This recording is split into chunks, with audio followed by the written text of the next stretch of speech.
So you've spent all this money and you've sent your team off on some development days. Maybe you've gone and you've certified them in new skills. Perhaps you've done, maybe it's a disc flex or a bell bend report, something that's going to supposedly develop your team. When you come back, nothing seems to change. You wonder, why do I keep spending all this money on making these investments if nothing changes? Well, the question really is, what have you done to actually embody that change? What measures have you put in place to ensure that when your team returns, they have the ability to inform you of the changes? And what systems do you have in place to support that growth and development? You see, change, it's scary, it's uncomfortable, and it takes an element of risk.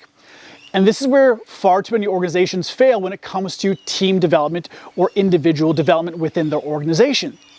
They spend all this money to provide their teams with new skills, and they say, oh, hopefully they'll come back with a new and vitalized, spirit. They'll have these great ideas, but they're coming back to a culture that doesn't support change, that isn't in a position to welcome new ideas.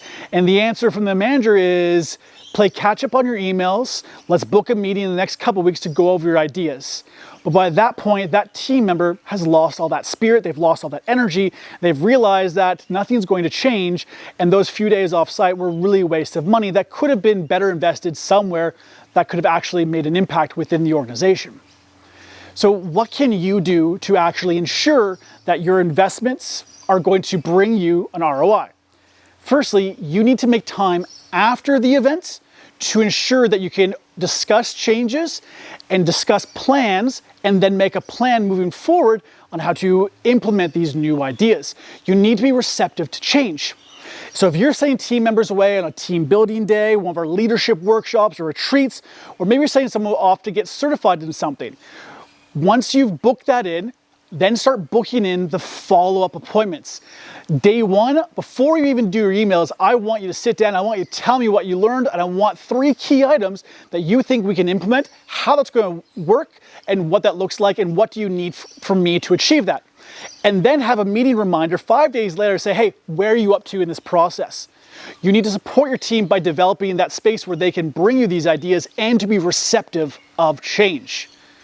By doing these random ad hoc events, whilst it might look great and say, yes, we do invest in our people, if every time your people come to you with new and different ideas, you say, not right now, get back to your emails, play catch up first, we'll talk later. Eventually, they're going to stop coming up with new ideas.